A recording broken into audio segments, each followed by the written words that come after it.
Hi, my name is Rolake Balogun, and my Black is transnational.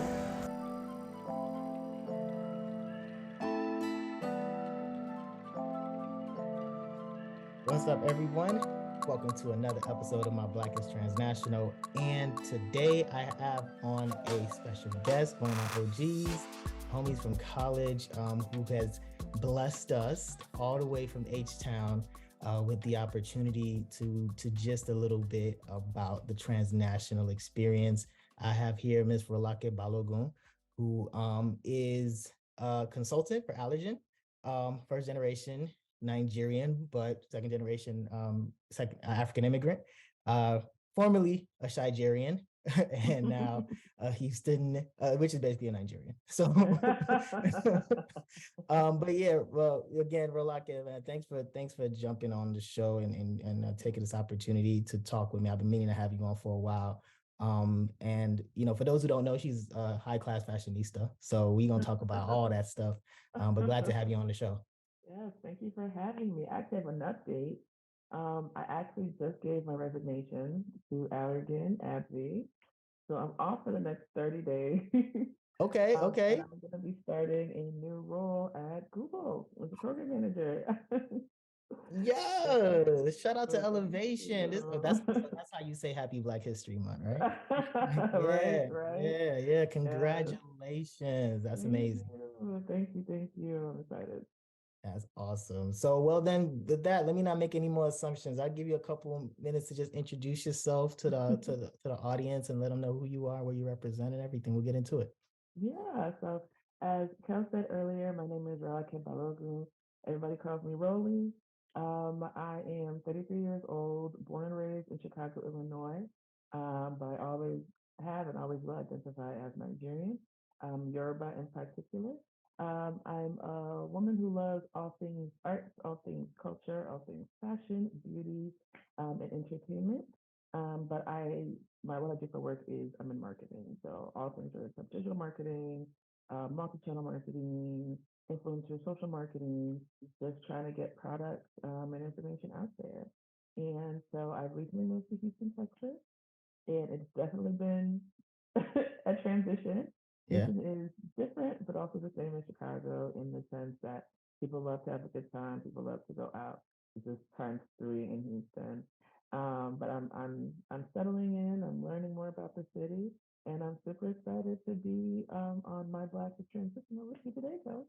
Thank you. Thank you. All Mhm. right. So this show is really based on just really explaining to people the experience of one being black, being immigrant, or at least the children of immigrants, but also our even bicultural experiences, in terms of our connections back to our homeland and how that plays a role in how we live our daily lives here in the United States or anywhere across the diaspora. So I kind of want to know like your experience, whether it was like, growing up in Chicago or in Nigeria, wherever, like what was your cultural background and your migration experience? When did you first realize that you were, Nigerian in America? Right. So I grew up in Buena Park, Lincoln Park area in Chicago, Illinois. Mm. So people who live in Chicago know these are predominantly white areas. So I was always the odd person out, right? And not even because I was Nigerian, but simply because I was black. Mm. So I was always the single black person in the classroom or one of two, right? Which is an experience a lot of us have had. Yeah. It wasn't really though until I would say college that my identity as a Nigerian woman really started to resonate with me. I always knew I was Nigerian, Right. always. It was always a huge part of me growing up, like whether it's from my parent, my mom primarily only speaks Yoruba to me, Mm. right? Always Yoruba's like English, right? So it's just like you could switch it between the two, doesn't Right. matter. Grew up on the food, always been immersed in my culture, but it wasn't an identifier for me until I was in college, and it really hit me that I'm Nigerian, which is like a part of now my identity Right. versus me just happening to be Nigerian. And then so in school was more so with me being black, Mm. not particularly with me being Nigerian. I didn't really see the differences in the two when Really? it came to just how I was raised. Yeah, initially no, because I was only around white people. Like all they saw, so it's just like, just white people, white people. So Yeah. like, all they saw was me being black. And then so I didn't really have a lot of Nigerian friends growing up. My family, that's it. But I didn't really have a lot of Nigerian friends. However, like I said, that my family is incredibly immersed in the culture. So I knew everything growing up. I understood it, but that's always connected to me from a family side, Mhm. not really it being like, oh, this is my brand identity, not even brand identity, but part of my identity is how I walk around in the world, right? In college, though, especially when like actually I was going to make this a little bit before college, maybe a year. My cousin, she was at U of I, Mhm. and she was a part of this. She was super excited for me to get accepted into UIUC because she was a part of ACA. Mhm. Yeah. And, I was just like, what even is this? And so she told me about it. And I was just like, okay, I see. And then so I didn't know I didn't know what to be a part of. I didn't know what to join. Yeah. I had a couple Nigerian friends here and there, but again, it was always just who I was black. Ironically, all my black friends in college, in high school, Mhm. were Nigerian, honestly enough, the people I was very close to. Uh-huh. And it was in college though that I really, really, really started connecting with the culture personally. Mm. So identifying as a Nigerian woman and saying that this is what makes me me through my culture. Mhm. College really opened up that door for me. So yeah, I just, it never really connected with me in this. I connected with it, but never really was just like, oh, this is Right. who I am. As a child.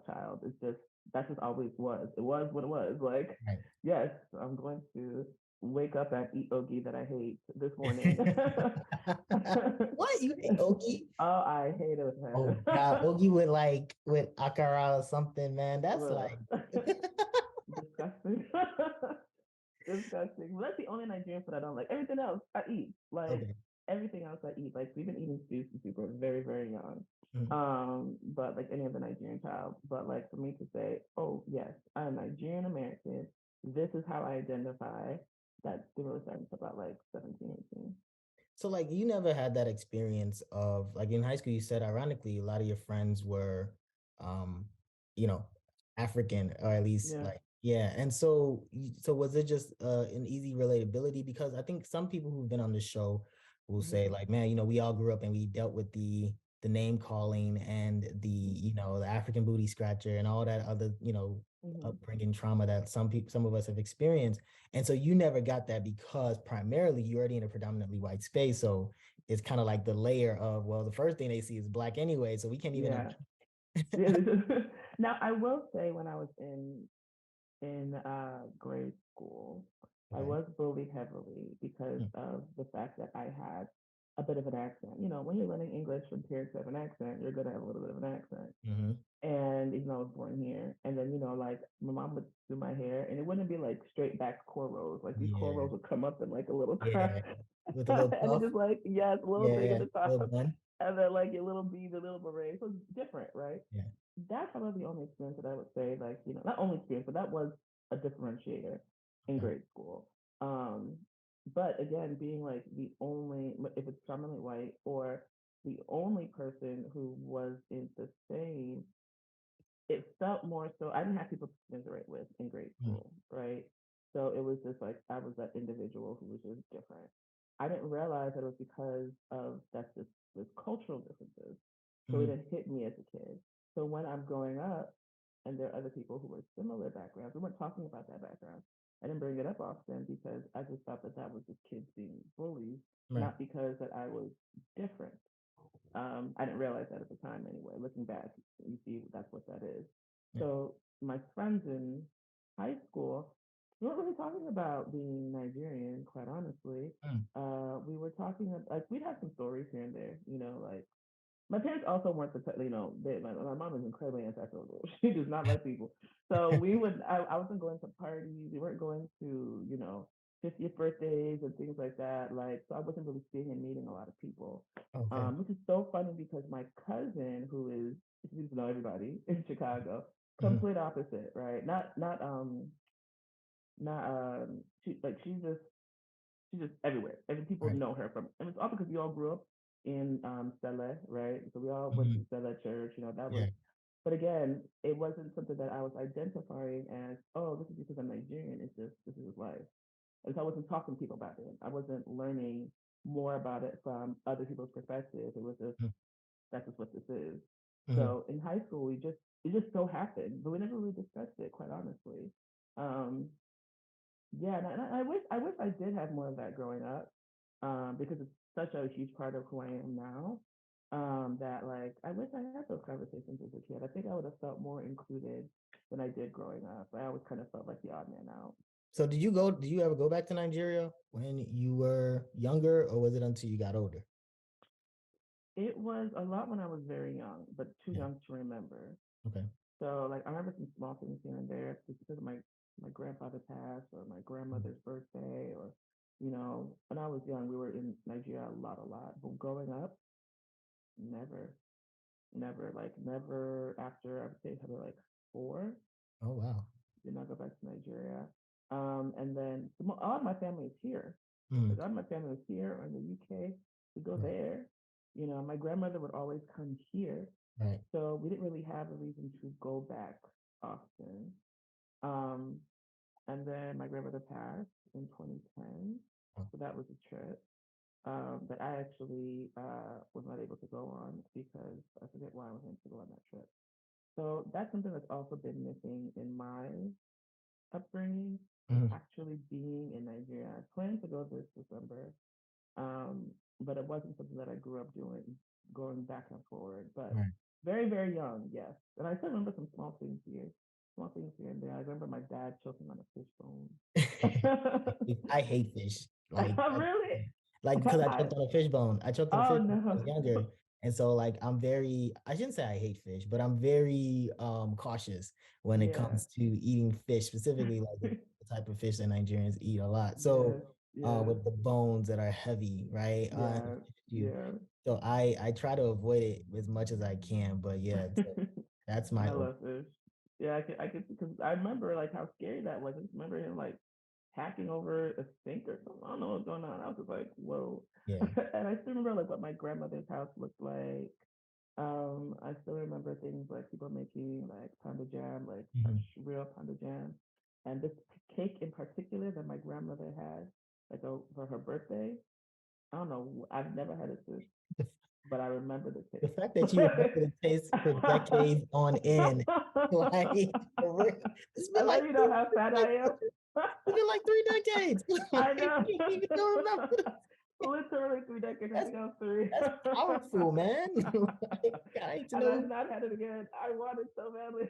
Oh my God, yo. um, so the interesting thing about it is that like you mentioned, we go to college, right? And shout out to ACA, all the ACA alums. And it seems like a lot of us tend to have this like this sort of rebirth, or this like, oh yeah, like this is being Nigerian isn't that bad, right? Like being African isn't that embarrassing, right? Like we start Yeah. to take more ownership of it. Hmm. But then like in that process, what did that do for you in terms of your relationship with African Americans and other culturally diverse Black communities? Hmm. I started seeing where the differences lie, Mm, right? Like you become more aware of it, mhm, right? You see them, but you don't really think about it. You just kind yeah. of like, you know, that's what that is, right? Especially because for me, I didn't grow up until like high school around either. And even Mhm, in high school it was very minimal. I was around a lot of white people. mhm, And then so starting to see just where, like there were more heavy and obvious cultural differences outside of just food and language, just maybe like in regards to the way that we think. Like, I never really thought about that whole joke of you have to be a doctor. It's uh-huh, kind of like that's just how you just like duh. Like what do you mean? yeah, yeah, Like but then yeah, you realize like, oh, that's a particularly an African thing, like yeah. a foreign parent thing. Like you have 5 options: doctor, engineer, lawyer, architect, or family failure. Or Like, failure. right. So you're fine. So it's just like, you don't even really think about it. But then I'm noticing that, like, that wasn't the case for some people. Mhm, You know, upbringing is different, rules are different, requirements are different. And then so how you interact with people have to be different based off of how they grew up. Those similarities. But for me, it was more so actually being able to connect with people who have similarities to my upbringing than not. That was new for Right. me. And then so being able to share those stories, like, yeah, my mom sure did do this, or oh, I remember when I had to go to that party and I was up till like 11 as a child. Like, Right. why were we there? Why? Why were we there? It was Picking up my money friend's on the floor, birthday. Yes, you getting know? stepped on. Like, why were we there? But I would say just me recognizing kind of like the differences between us, but Mm, also knowing that there were differences, but there were differences in mm, regards to, like, I'm still being seen as black, but really seeing that even though I'm being seen as black, there are levels to it. And mhm, there's still differences there. So there are differences. They're different how they're seeing me, maybe how I'm seeing them now. But I have friends from all different types of backgrounds. So at the end of the day, they were still just my friends, but just noticing those small individual differences where they might understand what I'm saying here. I don't understand where they're coming from in this particular thing because culture is just completely different. Nothing mm. wrong with it, but there's a difference there. And then so I never really paid attention to that growing up. So then, all right, we've gone through college and now you graduated, you are in the workforce, working Mhm. professionally. How did your experience, your cultural experience, your cultural upbringing, how did it stand out in the workforce?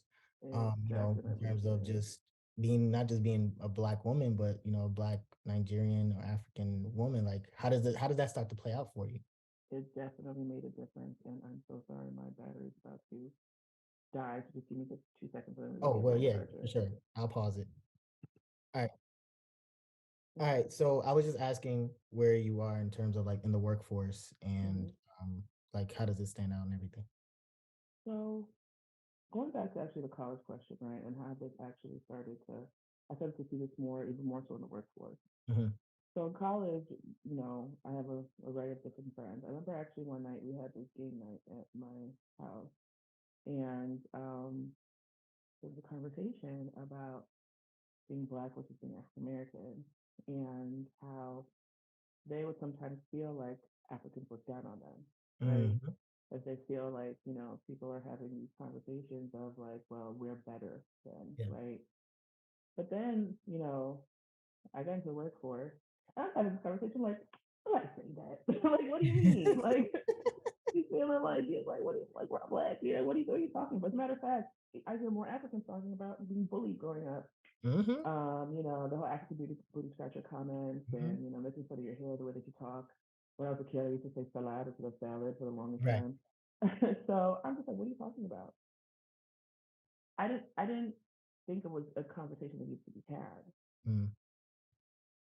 And one of the things I wish I hadn't have done was dismiss what he was saying, because when I got into the workforce, I feel like I saw it firsthand heavily, the difference in how people are being treated, Mm. specifically in a job that I had about 3 years ago. Funny enough, there's only three black women in this company. It was me and two other women, all three of us from different backgrounds.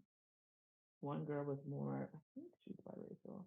Another girl, African American, and me who's African. And the difference in the way that we were treated was so interesting.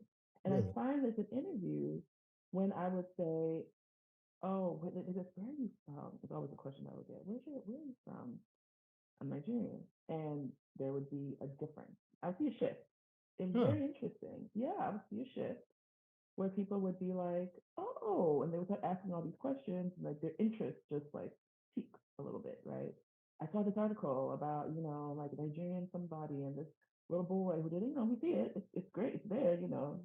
We know that like we're raised to be exceptional, right? High That's achievement. just Yeah. That's how we yeah, were. but that's just how we were raised, Yeah. right? So in this position though, they my friend, we're doing the same thing. We're doing the same job.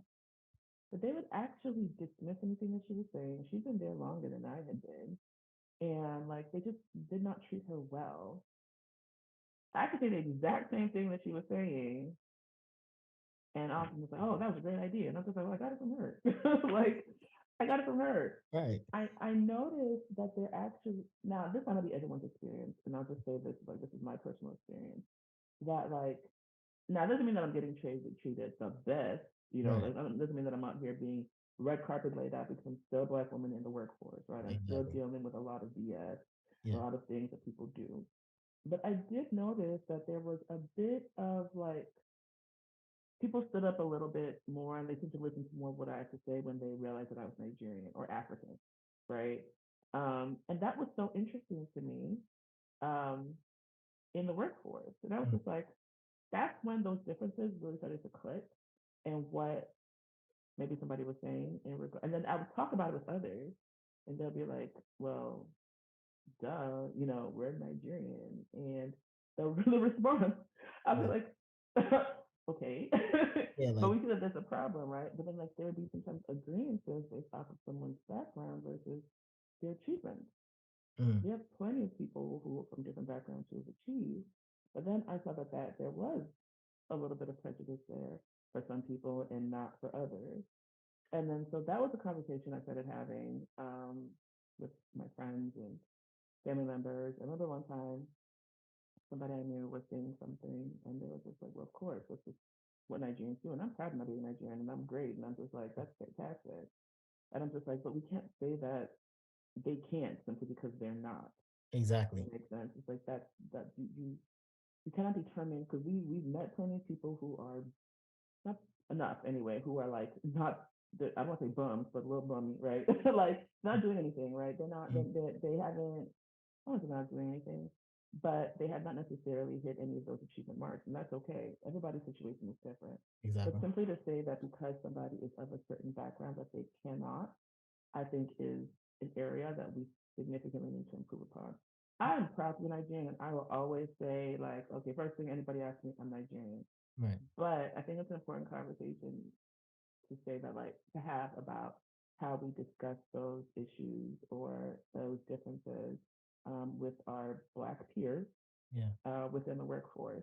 The workforce is a place that I see it the most. Other Mm. places, those conversations continue to happen, right? And I'm sure we'll get into that a little bit later. But I would definitely say that that's one thing. Like if like a 2%, 2%, Yeah. like maybe I'm treated 2% better, which is not much, but Yeah, like it's like but the 2% stands out significantly, right? Because you're like, you just because the discrepancy is already big compared to yeah, like other groups. So when you see exactly. that 2% means a lot. Yeah, exactly. No. It's Yeah. it's just you be like, as for example, this was during the whole George Floyd situation, Mhm. and this is what I think a lot of the times we talk about, like you know, if you have any level of privilege, any level, utilize it, right? And then so they were, I don't know what they were, it has to be the most stupid email that the CEO sent in regards to the whole George Floyd. Like I, I was just like, huh? And then the next day we had a daily stand up, and then one of the leaders had said, so let's all just take the time to just breathe. I exited. I said, you guys can breathe by yourselves. like, what are you guys even talking about? Like there's a This room that you can read. Like read the read room. the room. Like, what can breathing going to stop people from dying? Like, are you stupid? Like, are you really dumb? And then so, you know, they were my other coworkers were a little bit more nervous to like speak up on it, and I'm just like, I don't think they're gonna hear me. So I sent the CEO an email, and I was just like, I felt like that email that you sent was not genuine. And then people telling us to just take a breath, like closing our eyes is going to make this stop, was absolutely ridiculous to say. Yeah. And so we ended up having a meeting with the CEO for like an hour, you know, but it's just like they didn't feel like they'd be able to have that same reaction if they sent it. So I'm just like, I'll put the email. That Mm. doesn't mean that, again, nobody's rolling out red carpets. Nobody's just like, oh man, that girl, you know, I still had to deal with racism in the workplace. I still had to deal with, you know, white tears. I still had to deal with, you know, being told that you're too aggressive or whatever it is. But in those certain small ways, like where you can step up for something if you need to, do it, you know, Do like it. utilize that 2% that you have Mhm. to help all of y'all situation because at the end of the day, we're all still Black. Mhm. And the first thing that they see before you step into anywhere is that you're Black. Then they'll take the time to be like, oh wait, your name. Oh wait, you have these many particular features. Mhm. Oh, you studied here in Nigeria. Oh, okay. Tell me more about that. Maybe that's when their interest will change. But initially, you're still just black. And even once you're hired, you're still So black. I'm interested to know because I did an episode in the past, maybe like 2 seasons ago, about the power, like the whole idea of how we as Nigerians or even African immigrants, when we get into these spaces, in work, how we would change our names, right, in order to fit in or not be bothered by the questions that you just kind of described in terms of where you from and how do you do this or whatever. And Yeah. so I wonder, when you first came in, did you did you come in like, my name is Rolake, or did you have to like softly throw it in there in terms of like, I'm Rolly and this is, so how did you go about creating your presentation of yourself when you first, like when you go on interviews and things like that when you first started? Yeah.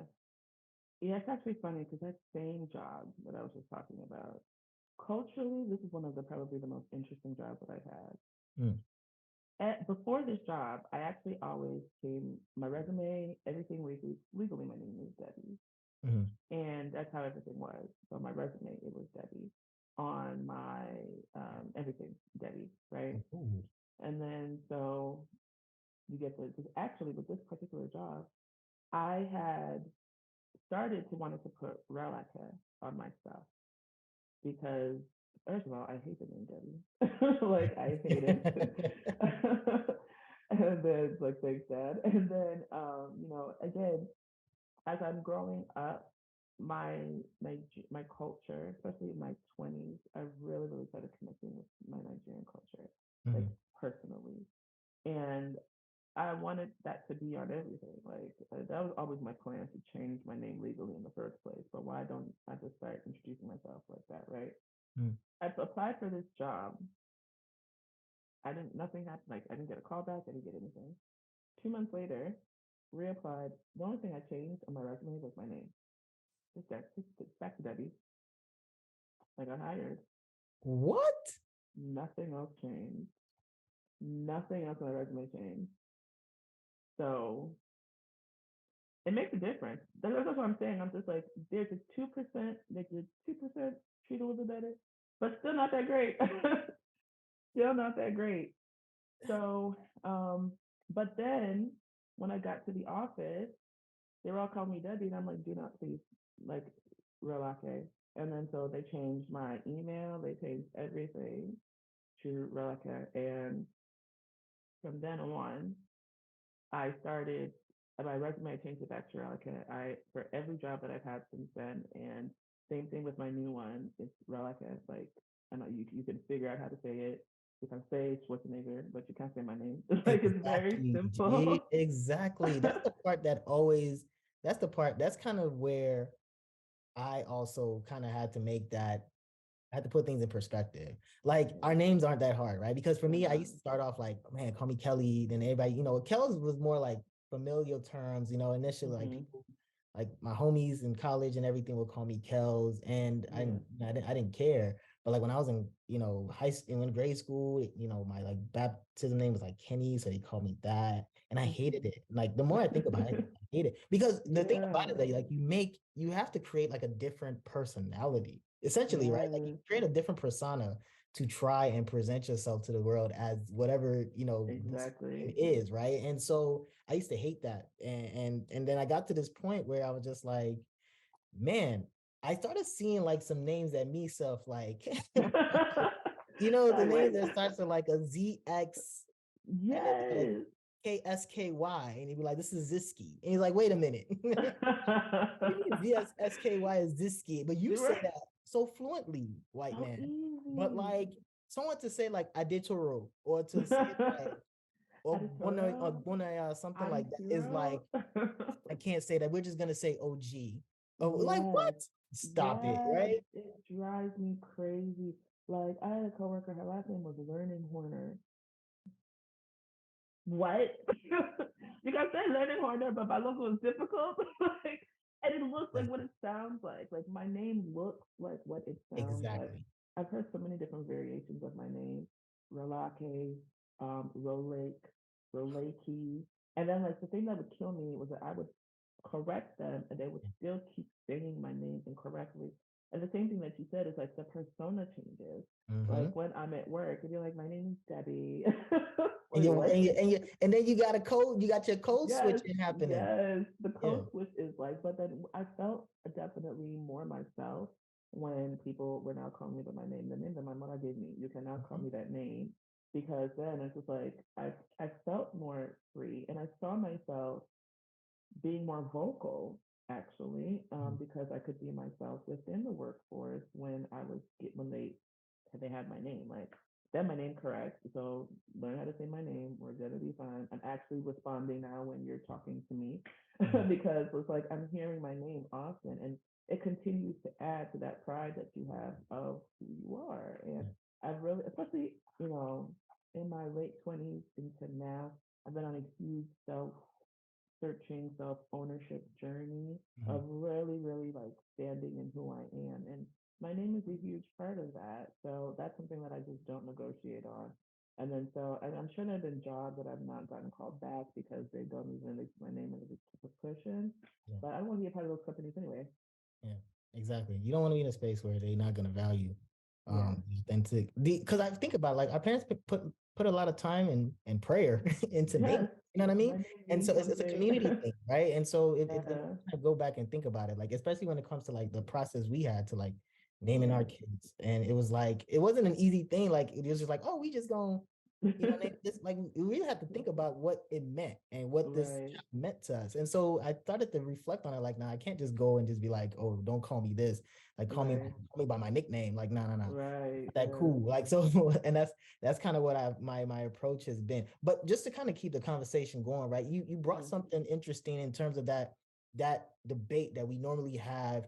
And that happened. I had one of those in college too, as far as the African Americans and Africans, we look at each other and we tend to be looked upon as the model minority, right? Like Mhm. that's kind of how African immigrants have been looked upon lately. That Mhm. 2% increase because they've Mhm. seen a little bit more of achievement has happened in our Mhm. community. We know Mhm. that you may see a Ghanaian boy get into 7 Ivy Leagues and whatever the case Yes. may be, and that Mhm. that leads to a stereotype that's being created that helps elevate us, but then in the same breath, it kind of tries to bring other African Americans down in their accomplishments. So I Yeah. really do appreciate you mentioning that we still need to utilize whatever quote privileges and Yeah. opportunities that's given to us for whatever minor differences that they want to use to pit against us to Mhm. help each other out.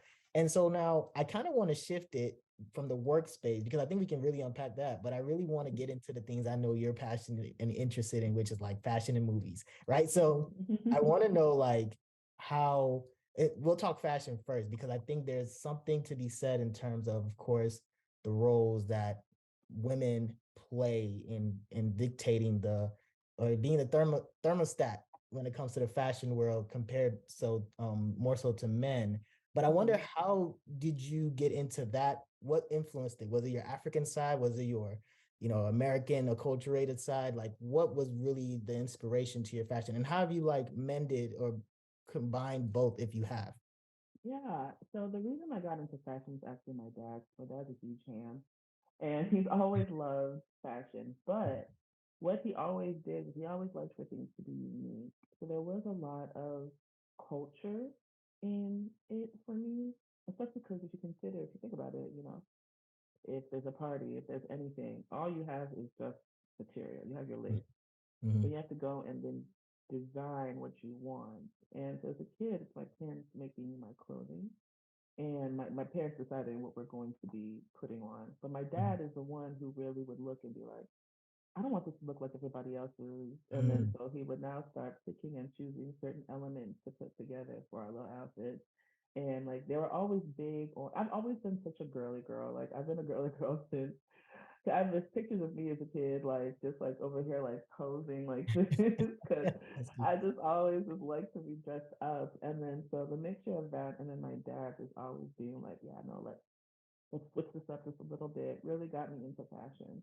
So I And want you sorry, just to yes, interject. For those who may be listening who are not like familiar with like, African like Owambe culture, is like, can you explain the idea of like, okay, you said you have the material and then you get the clothes. Like, can you just briefly Yeah. educate us a little bit? So I'm sure some of you, some people have probably been to Nigerian weddings, right? Or maybe they haven't. So what basically happens is during an event, let's just say a wedding, for example, the bride and groom, if they're going to do a trad, for those who don't know what a trad is, it's Nigerian traditional wedding. And it's very different from the typical everyday wedding that you see where it's just a white dress. And so what people will do is that they'll call a lace or they'll call a color.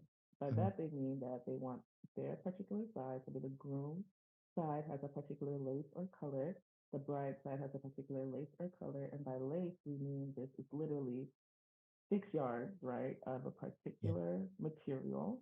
It might be lace, it might be Ankara, Mhm. right? It might be whatever it may be.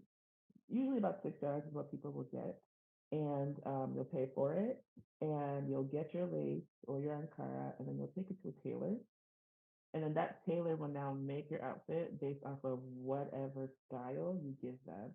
So you might give them something simple. If you're going to a tailor who knows what they're doing, you Yes. might have something a Right. little bit more complicated. It's important to go to a tailor who knows what they're doing because you don't Yes. want to have a situation of what I asked for and what I got. But at these parties, people will come in their outfits that have been custom made, basically. So you give your measurement, you give your style, they custom make it for you, and everybody's in the same material, but completely different styles based off of whatever they wanted. Mhm. And then, so for example, like you are able to identify at a wedding the bride side because maybe everybody is in green, Mhm. and you're able to identify the groom side, maybe everybody's in blue. And Mhm. then so you can say, oh, okay, that person is part of this, or maybe this is a bridal party member because they're in pink. So it's like that's kind of what happens at Owambe parties or weddings or whatever. People will call a lace, take it to the tailor, it's custom made, and then you wear it to the party. All right. Thank you. All right. Continue on. Sorry. Right. With that being said, like it was always something that was important to me. I never actually forget. I initially went to school for molecular and cellular biology. Because I want. Who didn't? Who didn't go to NCB and go? And you Oh, the word. I on that path to be a Word. doctor as our parents wanted us to be. And you realize you take NCB one, Literally, you're Lincoln like, Hall. Was it Lincoln that all the classes for Greg. I MCB think were it was in? yeah, it was Lincoln Hall. It was like one in Bollinger. Anyway, Yes, yes. So I never forget when I tripped up the stairs going into Fullerton. My first day of class, I said, "Great, I love it. I absolutely love it." But so I ended up getting a BS in it's a BA in marketing and fashion business. And then so my mom actually asked me, she's just like, "Are you sure you want to be a doctor?" I said, "No, like you guys told me to be a doctor." And then so it's like it just continued to grow for me because I'm a lover of all things aesthetically pleasing, right? Like anything that looks nice, like I love to look at it and play with it. My culture really started becoming a part of it when I started blogging. mm, So back in the day, I used to have a blog called The Mahogany Miss, and I started writing more about just my thoughts on fashion, especially as a dark skinned woman, especially mm, as a woman of a certain culture where, like I can't wear certain things, but this is how I can make it work for me that I still feel good in it. And then so my love of fashion continued to grow there. And then I started to go to more parties and started to do more things. I just became so heavily invested and involved in it. Especially as I started my wedding planning business, it really became a part of my everyday life. With helping people design their wedding dresses, figure out bridesmaids dresses, try to tie in the cultural side, especially from the Nigerian side of things. And then so today it's like still a huge part of my life, still something that I love, still love to get dressed up, still love to design things, just make myself and other people look pretty if I can. So is it primarily African cultural stuff, or do you do like across cultures or? Well, primarily it's been African, but cross culture. So it's like I had a friend who they had like a huge a huge Nigerian Indian wedding, and Oh, that wow. was yeah, it's like 5 days of events, and I was like, yay, my bank account. But but it was fun. When my cousin got married, like I got more into the negotiating and picking side of things, so I really got to dive in deep with that, so really understanding that side of things. Mhm. But culture's definitely always played a part in it. Me and my friends will always send things back and forth, like this is a good idea, this is a good idea. I like this piece, I like that piece. I just saw a suit today that somebody wore for their wedding that I 100% am gonna get remade in pink and wear for my birthday this year. Oh, Like it's gonna be on my wearing for that for my birthday. oh, you've already So marked it down. I already marked it down. I already marked it down, but it's just like, it has been a huge part of who I am. And not because of the vanity of it. I just love to see nice things together. And that really does stem from my father. He's still the same, still very much trying to always be the guy who's doing something different. It lands sometimes and sometimes it Right. doesn't. That's the risk Does you he take. listen to me? No, because I could have helped him with the ones that weren't going to land, and I told them they weren't going to land, and they didn't land. But up to him. But yes, no, it's just been. But no, he's been. My mom too. Mom's always really been big on fashion. She loved to dress us up when we were kids. But I started interjecting a lot of my culture into specifically when I made, and I know we're gonna get into film, but there's a TV show that I wrote when I was in LA called Incarnation, which was a mixture of fashion and film. And the point of it was to bring Nigerian culture, specifically Ankara, Mhm. more into the mainstream fashion world. Mhm. And then so we actually filmed episode one, but this and that happened, so never really got to get it anywhere. But that's another example of how like I really do enjoy injecting fashion into every realm of my It's you already helped with the segue because we right life. into the film and Incarnation, and you talk about the mainstream. And what I, I've been saying a lot is just that there's this, it's not even a slow, steady one anymore because like our peoples we're becoming mainstream, right? And so Hmm. it's such a huge difference in how we are perceived nowadays. And because I mean, of course, they've Hmm. always known like us to be like, we're the ones who are going to be smart, we're going to work hard, right? We're different Yeah. than these other blacks, right? Whatever type of prejudice they try to use. But like Hmm. our style was never embraced, right? Like our Exactly. food, even to this, there's still issues in terms of how people want to perceive our food and market our food. We can talk Hmm. about that later, but Hmm. like our food, like and our films, right? Nollywood is for us, right? And that's Yeah. that's kind of how I look at it. But that's and then so just we're becoming more mainstream, or is it just like me? Like, do I feel like it's just No, I agree. I definitely agree. I think that a lot of our culture is being injected into mainstream culture. I mean, look at music, right? oh Like yeah, Afrobeat is all over the it's place. everywhere now. But now, if you go on TikTok, you see people trying vegetable soup in a buffet for the first time.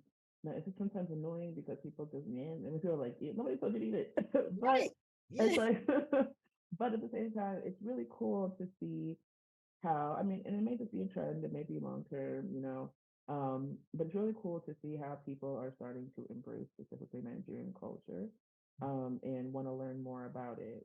I think any culture that people try to embrace and learn more about is really cool, but it's definitely there. We're seeing more people become interested in Nigerian like designers, Mhm. Nigerian entertainers, Mhm. Nigerian filmmakers. Mhm. Like let's talk about Beyonce and her film that she did, for Is it Black or what Lion is it? King or Black is King? Yeah, yeah, it's when she did Lion King, Black is King, Yeah, Black right? is And a lot of the things that a lot of people that she utilized was I think her director or her cinematographer was Nigerian. okay. Wow. Yeah, I believe that he's Nigerian, and interjected and used a lot of Nigeria in the film itself. Like that's really cool to see. Like to see people now wanting to understand what's Gaelic. They've heard it before. They Mhm. now want to know how to tie one. People want to also, understand about Owambe parties, right? And that's just like what I love about it is people from Black communities who are Right. trying to learn more about it, who are going back and being like, okay, so where am I from?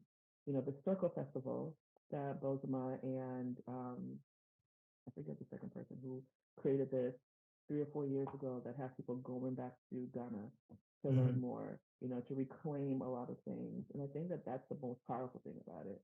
Seeing Nigeria in mainstream culture is driving people to take action to learn more about themselves and connect with each other in a way that we weren't doing before. There's still definitely people who have negative thoughts on Nigerians and the culture and everything like that. But I'm seeing a lot more people who are embracing and wanting to learn more and connecting with each other and having those important conversations as well because they want to connect with it. Yeah. So like, are you a fan of, and this is a very petty question, so just, but like, even though we are becoming more mainstream, Yeah. does it irk you when the accents feel a little weird or no? Yes. Oh yes. I'm obviously you could have gone find somebody in Nigeria. That's what You I'm could have always found thinking. someone. I'm always thinking like you can always find someone like Nigerian who can really tell you how to like say Yeah. it. I just think about Black Panther and what Black Panther has done for the Yeah. positives that Ryan Yeah. Coogler and the crew have done as far as bringing. I felt like Black Panther was a very powerful, Mhm. the first one specifically, Yeah. in terms of really showing. There's a lot of symbolism, in my opinion, that Mhm. like really talked about that Mhm. difference between African Americans and Africans, and just Mhm. there are a lot of metaphors in there that I was able to decipher and be like, man, like it's crazy, move me.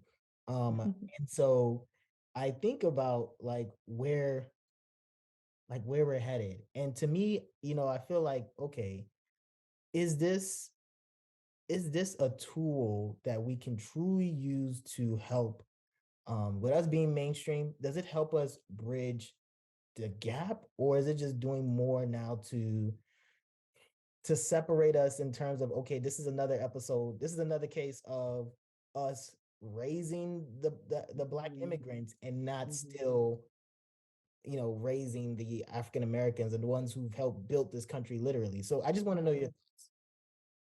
I think it's remember we were talking about earlier about having that privilege and utilizing it. thoughts. I think this is an example of this time right now is a great time to do that. I think we can create that bridge with it, and I've seen it happen, right?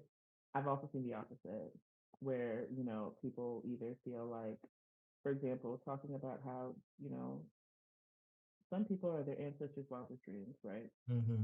They really are. They descended from slaves, right?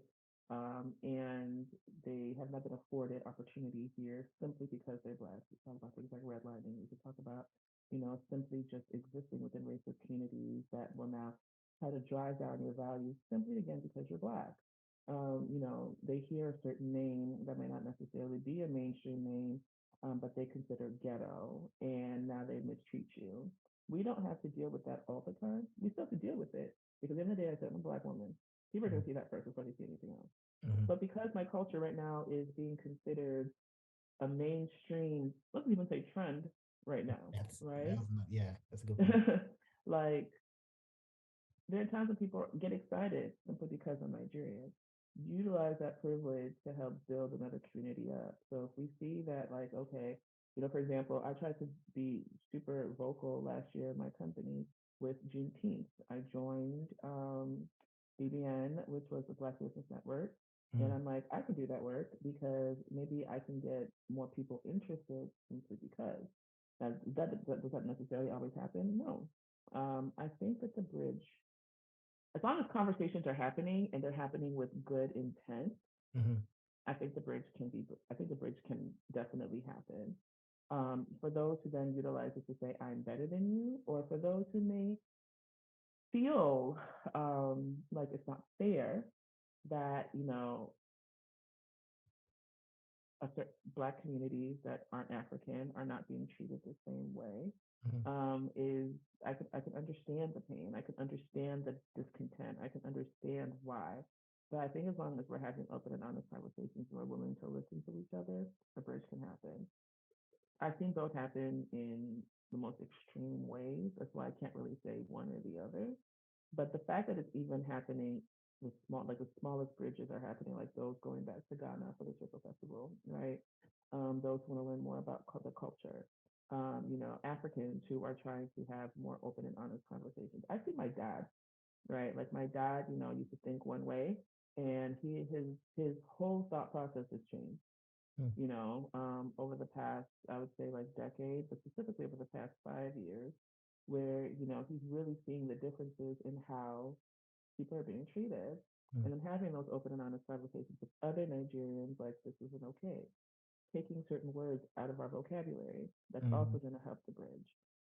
Helping them understand who we are and that we are not here to ride over them or lord over anybody, because at the end of the day, like I keep saying, we are all Black. Exactly. We're all dealing with these issues. Mm.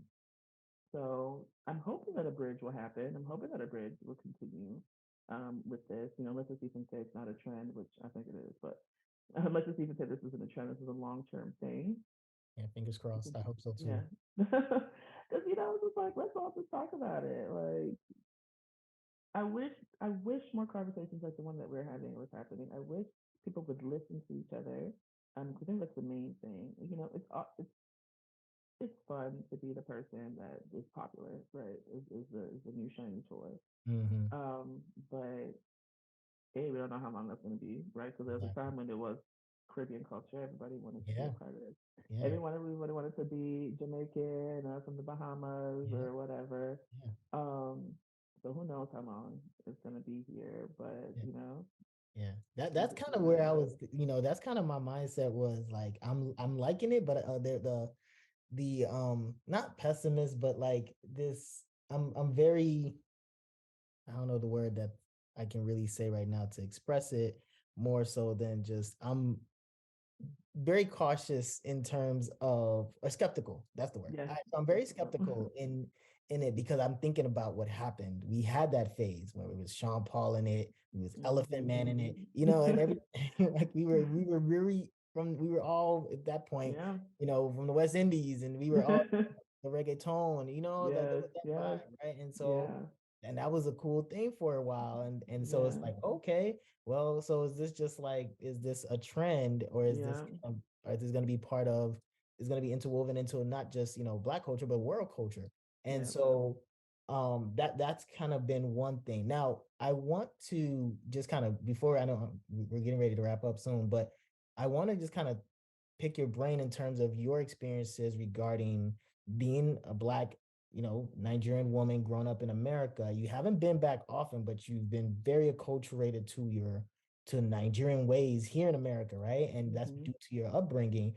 But I Mhm. wonder, you said your dad has kind of shifted his mindset over the Mhm. past 5 years, but being a Nigerian woman, and you're not the oldest, are you? I am the oldest. Yeah. Oh, okay. Well, so so then this is the conversation I want us to have, because I think Okay. being the oldest, the expectations that come from being the oldest compared to being the youngest and all that, do you still find yourself having to deal with those things, and how have you kind of adjusted, or have your parents adjusted to the expectations for being the oldest girl, oldest woman, right? Like, Mhm. Mhm. there are differences. Yeah. Have my parents adjusted to that? No, they're still Nigerian at the end of the day. They're still Nigerian. Now, one thing I will give is my parents are modern enough. Like, for example, we hear about it. I have a lot of expectations, but not all the typical expectations. Like, for example, my parents don't hound me about marriage and babies. They don't. Oh, They wow. don't say That's like that, the like, big one. That's like yeah, the I big one, know. especially at this day I, and age. I know. They're just like, my mom literally said to me, if you never want to get married, that's fine. My parents are big on my happiness, That's and they good. want me to, you know, they all they want is for me to be okay, right? I've been engaged before. That didn't work out, but like they never then said, oh, well, you have to go get another husband. Mm, No, they're like, just be happy. However, that doesn't mean I don't have other things that they stress me about. I'm the eldest. I'm supposed to be taking care of this. I'm supposed to be doing this. I have to still continue to be a good example. I Mm-hmm. have to, well, now I have to go and plan this because I'm the eldest. Like, you're supposed to be looking at this because I'm the eldest.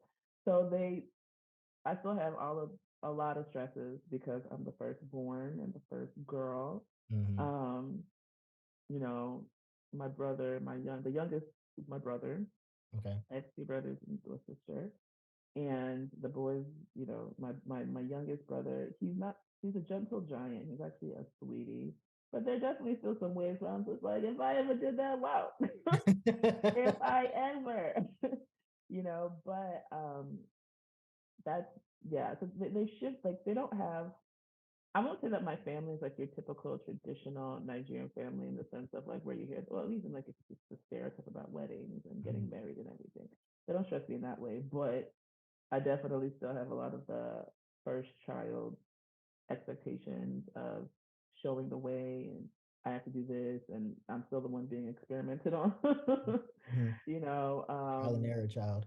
yeah, yeah, but they're shifting. Especially like my mom, especially, actually, to be quite honest. There's certain things that, like my dad will want to tell us what to do because he's the man of the house.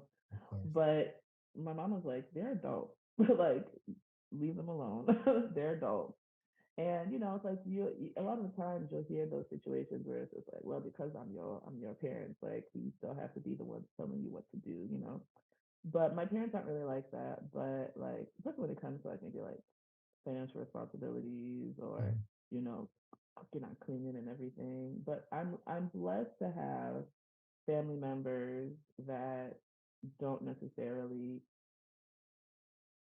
they don't just sit back. Like my little sister, she'll step up and do things all the time. My little brother, even though he gets away with murder sometimes, he also will try to. This is something that just be like, what are you doing? But it's just like he'll also try to like step up and do his own thing as well. So I've been blessed in that way, but I definitely some old school Nigerian things that they still very much adhere to that I have to sit up and listen in their household. Sit up and listen and do. Bet. All right. So two more questions before we wrap up. One is this is another petty one, but I want to start. Um. Okay. You're a Beyonce fan? I like Beyonce. I'm not, Are you I'm a, not are a you a fan. Beehive type of person? No. Okay. Mm-mm. Cool. All right. So then maybe we can have maybe a more neutral, not unbiased conversation. So Okay. then where do you stand in regards to, okay, Beyonce got this world tour. People are going crazy about Renaissance, right? Yeah. Where do you stand with this idea that, well, she's doing this world tour, quote, quote, but where's Africa? Why isn't she going to Africa for the Yeah, tour? right. And because and I'm giving you the argument, not necessarily my Hmm. opinion, but I'm giving you the argument in terms of, well, it's not like we just saw what happened. Everybody went to Ghana, like everybody was in Ghana like this December, right? They Hmm. just did. Hmm. Hmm. Everybody's going back. You see celebrities are going back. Yeah. Dave Chappelle, Hmm. Hmm. Badu, Hmm. right? They did the Mike B and them did the Black Star Festival. Chance the Rappers back there. So the Yeah. excuse can't be like, well, Africa doesn't have the infrastructure because Ghana can definitely host a Beyonce concert, right? Right. And so the question then is like, if she's doing this world tour for Renaissance, I know that she's done the Blackest King, and I think she's done a significant amount of work to try Hmm. and help bring more exposure to African culture and Black culture. But Hmm. why doesn't she involve Africa in her tours? That's actually a really good question. I never even really thought about that. Mm. I know with this one in particular, like people should not be paying these prices for these tickets. That's my own. that's, Like, cause that's what? one thing. Yeah. $3,000? What does that translate to in naira? Like, how many people can go to that concert Right. paying that kind of money, right? As in, But it is a good question. I think it goes two different ways okay. because the infrastructure is there, right? But can can let's because Ghana did it, right? Okay, let's just say she does it in Ghana. Mhm. The level of Beyonce concerts, can they actually can't like security, all Mhm. of the things that are going on. everything, making sure that it's not only like safe, but then like the people are going to come, they're going to pay the prices, they're Yeah. going to actually have the experience that she's going to have in the UK, Yeah. right? Yeah. On the opposite side, though, isn't there a way that she could then maneuver the concert to work for the audience that she's Mm-hmm. going to go and see? If you're going to utilize the culture that you're going to be in, you're going to be utilizing a specific culture. I mean, I would try to figure it out, Yeah. but at the same time, I also understand, the logistics that go behind it. Yeah. But I would love to see Beyonce one day do an African tour, specifically an African tour. Figure out the logistics behind it. I agree. I agree in Yeah, that. It would be nice to see her tour Africa. It would yeah. have been real. I mean, I think we were kind of in the heat of the pandemic, if I recall, when she Hmm. did when she did Black is King and the Lion Yeah. King. But Hmm. like that would have been such like a perfect like a Exactly. window for her to, I mean, Tanzania, Ghana, even Nigeria, Egypt, wherever, like just go through Yeah. South Africa.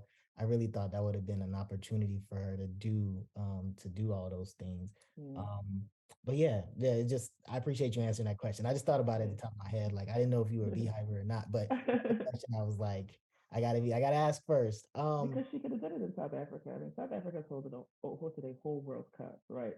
Like South Africa, we know at least she could do it there. Um, maybe she's. So I know that like I've heard that like on like behind closed doors she does a lot of stuff for Africa. Like Oh yeah. people don't Yeah. know about it, but like she's always doing Yeah. stuff. But I think the problem is that it's behind closed doors.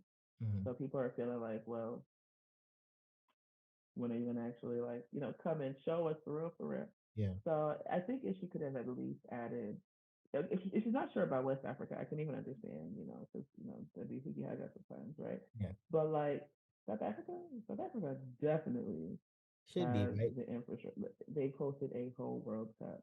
They can do a Exactly. Beyonce concert. And just like you were saying, Ghana had the coach, the what's it called again? Not Coachella, the You mean the Afrochella.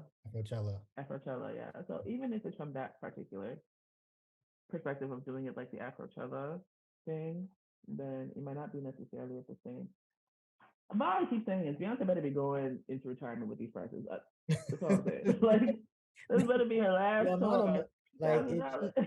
if this is her, like her way to get her 401k popping, like She this is said, gonna "Oh, ship y'all want me to her, go on tour? just Okay, I'll launch go her on into tour." retirement, man. I mean, then she's a genius. Like, Like, and this is after she just got 24 million. Was it 24 million from yeah, Dubai?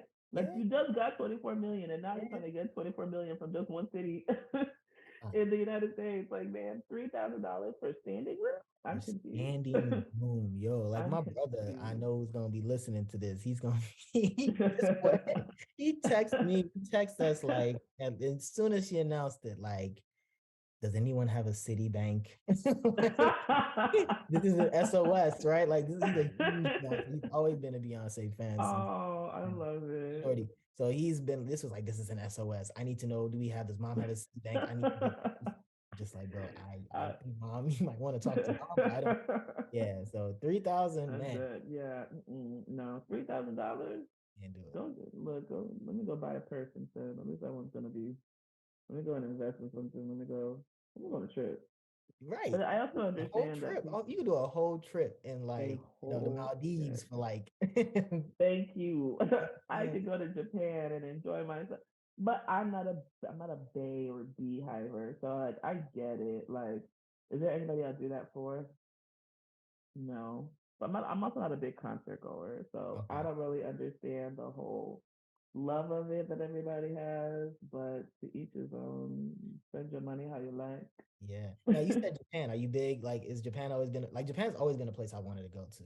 Like, I've Hmm. never been. It's Tokyo. Always wanted to go to Tokyo. Yeah, To I'm just a huge fan of Tokyo, Japan, Japanese culture. Mhm. I want to do. Our plan is to go to Japan next year, April for the cherry blossom. And Oh, I'm also ooh, a huge yeah. anime nerd, so it's just No, you're like not. I You're not am an a anime nerd. huge Are you serious? what? What? Yeah, yeah, oh Yeah. yeah, Oh, a we have to talk. huge I anime would I nerd. would have spent the majority of time talking about this. I am a huge anime nerd myself. All right, Yeah, so favorite anime, really quickly. Jujutsu Kaisen. Oh, Jujutsu Kaisen is amazing. Now, Love it. I don't know what type of, I mean, because you are into like, screenplay and screenwriting and things like Mhm. that. What type of themes you typically like? And it doesn't have to be anime, but most shows like, because there's some real anime, like people who really sleep on anime don't understand just Mhm. the different types of Yeah. genre within that, right? You have romance, Mhm. you have action, you have thrillers, Yeah. horror, right? Yeah. And so what's your favorite type of like, genre in that regard? Slice of life. Here's why. Now, of course, I love all the actions. For Right, I sure. love like all of that, like the Hunter Hunters, the Demon. I love Demon Mhm. Slayer. Right, Yes, but one of yes. the reasons why I really like um one of my favorites is Spy Family. Yes, Right. yes, yes. Oh man, like my brother's back was like, yes. Yeah, I put Yes, my brother on Spy because it's so wholesome. it's It's so wholesome, but yeah, the I love it. writing is in. I love Yes, animes where they actually pay attention to the writing. The yes, timing is on point. The yes, writing is on point. Another one that people love, but they don't really understand how great it was, is Death Note. yes. Death Note was You own written. one. Death Note is a masterpiece. Yes, exactly. Masterpiece. So well written. It's like this is the first one of the few anime shows, anything that's written from the perspective of the villain. Yep. And you are following the villain through the entire thing. It's the only anime that I would suggest watching dubbed. I watch it subbed. I watched sub. I watch Never, all, yeah, I only never watch dub. it. Yeah, Death Note, I say, needs to be dubbed because you need to understand the conversations happening at once. yeah. And it's like there's so many different things and so many different layers with Death Note that I enjoy. So I Mm, really do love Slice of Life because they tend to have more of a story. But okay. I love them all. Like Yeah, I'll do like an isekai. I'll yeah, do like a romance. I'll yeah. do, I just don't like the super gory ones. Like one that was written really well was Chainsaw Man, but Oh, it was that's so good. so gory. So Oh gory. God, it Like, was like too I, much. I can deal with like Attack on Titan level gory, right? Like, Yeah. that's Attack on Titan is like, that's about it. But Yeah, like yes. Chainsaw Man is like this It was is cringy very sometimes. good. I was just like, now the one that I would say has had an amazing storyline so far. I did not like the original. It's one of the big three, Bleach. I was not a fan of Bleach, Oh, right? Bleach. Yeah. But I Bleach, never really got into Bleach. Bleach, yeah, One Piece, um, never got it. Naruto. Or like My Hero Academia. I'm sure people listen like, all right, like, but Whatever. let's talk about it. But yeah. So yeah, those three, never big on hmm it. But like Hunter x Hunter, I had to rewatch Yep. that. Yeah. I didn't have you ever I just told my little brother about this one. He's watching and loves it. It's Sword Art Online. Yep. Watch that one. The You first watched that? season, the Love story. best. It's a love Yes, story. It's amazing. yes. It's so Amazing. cute. Mm-hmm. But it's also well written. Mm-hmm. Um, the other one that I would say is really well. Okay, I don't like Bleach, right? I didn't like Bleach, Okay. but Bleach Thousand Year War, Okay. watch it. That's Okay. the most recent one. Okay. Watch it. So good. The other one that was really well written, Fire Force, Yes. also really Yes. well written. And then it just escaped my mind. Oh, Tokyo Revenge. Avengers. Now that you Yes, see that, man, that's yes, such good writing. Like yes. the with the Fantastic. plot twist, like the twist Yes, at the end. Oh yeah. consistently. Tokyo Revengers is Like amazing. And that's one of those absolutely. shows that because there's you have those like shonen type of genres where it's the young dude who's like growing to be strong and you kind of already know Yeah, he's gonna be that dude. But like what yeah, I like about Tokyo Revengers is because like it's the opposite. He gets his yeah. ass whooped every single time. Like literally Every time, right? everywhere. He's not the strongest. He's always getting his Yes, butt whooped, right? And yes. so, but he still has it's just so well written to still show the Mhm, impact that he mhm, has mhm. on his squad or whatever. But no, I didn't know Yeah. we're gonna have to talk more about this off the air. But because that's dope. I'm glad that I have someone else I could talk to about anime stuff because I'm such a nerd. Oh And yeah, no, I'm a huge anime fan. Like I'm always like, okay, watch this, just watch it. I'm trying to get everybody that I can on anime. They're like, I'm not gonna watch it, and then they become hooked. Like my sister right now, I rewatched all of Naruto. It's like okay, during the pandemic, I rewatched all of Naruto. I actually had never gotten into One Piece, but I watched One Piece. I'm caught up now. okay, But I watched all of One Piece. Another good one, and then we can get the topic that a lot of people sleep on, but it's actually hilarious. Tell me. is Konosuba. I don't know if you've watched that No, one. I haven't. No, I haven't, but I've heard about it. Watch it. It is so fun. Like I've Okay. rewatched it like 3 or 4 times. It's The Spy, like, is hilarious. it funny? Like, Spy Family is low key funny as well. In But addition to what? being awesome, is okay. It's hilarious. Like Spy Okay, Family is so that little girl is so funny. it's so But funny. this is funnier. Like this is funnier than Spy. I Okay, stay screaming the entire time whenever I watch that. So if you have a chance, watch it. I'm gonna watch that. I'm putting that on my list. I'm gonna watch that because I've heard about it and I've had so many shows that I need to like binge. But I'm definitely going to watch that as well. All right, so just to wrap up, because this has been a dope conversation. I just kind of want to know what I always ask my guests this at the end. What do you want your legacy to be? What would your utopian world be if you had it your way? But like, what do you want overall for your like legacy to be in addition and everything you've done when it's all said and done? What would you say? Like, yes, like I'm happy, I'm good.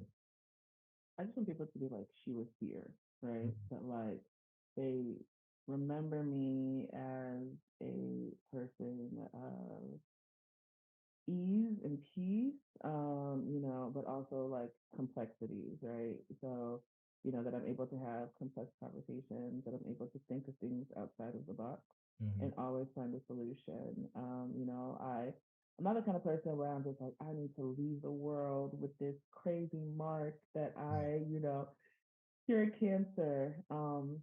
But I do want to leave a mark on the people that I love and care about, and that I was always there, that I was present, and that, I stirred conversation, and that I was able to carry conversation, Right. but most importantly, that I always stayed myself. And I think that's the biggest thing because, especially since I took so long to kind of figure out who I was, Mm. that person that I've discovered that I am, is able to say, the people are able to say, like, yeah, that's Roly, and she was definitely here, and she made a mark on us, and we we loved her for it, and I Yeah. think that's a big thing for me. Yeah, that's amazing. And I also just want to add as we wrap up that your cousin and her co-host was the motivation that got me to do this Oh, podcast. really? I was so, and it's Really? funny, and I'm gonna tell you, and I know you might tell her, I love you. But like, you know, is interesting because, and it's just so small. It was such a small world type of thing. But I just was listening to it, right? Because I knew, of course, was familiar with them in other areas. But then, like, I was listening to Jesus and Jollof, and Mhm. shout out to Jesus and Jollof, and I was listening. It was like their first season, and it was their third episode. It was called Mhm. "Immigrant is the New Cool." And I remember listening to it and I was so pissed. I wasn't pissed at them, right? I was Yeah. just pissed at the fact that like this is the work I've been doing like my entire like career, academic career and research wise. And this has been my passion, right? And I've been talking about these types of things since like 2011. And so I Yeah. was like, damn, they already talking about this on the air. Like I've been trying to find a place to do this, and I've been, and I was just like, you know what? I don't even care. Like I'm going home. Like we were in Florida. Yeah. And we were driving to Orlando to do something. And I remember I was like, Mhm. as soon as I get back, I'm starting something. I don't care if I'm I talking to the wall. did. Like I don't even care if I'm talking to the wall, if I'm talking to myself, but I I gotta go out there agree. and start talking because people are starting to catch on. And Mhm. so I Mhm. just, it was just very interesting. And then I realized, oh, like she went to U of I and everything. It was just like such a small world Yeah. thing. Um, Yes. it was I'm awesome. glad that you did it, like it was such like an important podcast for her, and she really enjoyed it. And I'm glad that it kickstarted yours because this is also a fantastic podcast. Thank And I'm glad that you're doing it. And thank you for having me on it. Can you see me? you. Yep. Okay, something weird just happened. I don't know. Yeah. But thank you for having me on it. I'm so glad that I was able to have this wonderful conversation with you. Absolutely. Thank you so much, Rolake Yes. Balogun, for joining and gisting with me on this special episode of my Black is Transnational. And we will hopefully have you on again. Maybe we can have a special. I'm doing like a special anime, right? Like I don't even care. I mean, we're gonna load up on all the shows. We're gonna talk like we gonna really like we still didn't get to talk about City of God. Like I was only able to watch like a little bit of it. But we still got we gotta like take time to like do another episode. Unpack, like we gotta unpack movies and like different types of film and things like that. We gotta do that. That'd actually be cool. Maybe even like a show where you have like multiple Black people cornichon and black Yep. weeds and all of that. That'd be cool. Yep, I would love to do something like that. So thank you again, Yes, of and course. hopefully we Thank have you you for join having me me. next time. Yes, for sure. Thank you so much.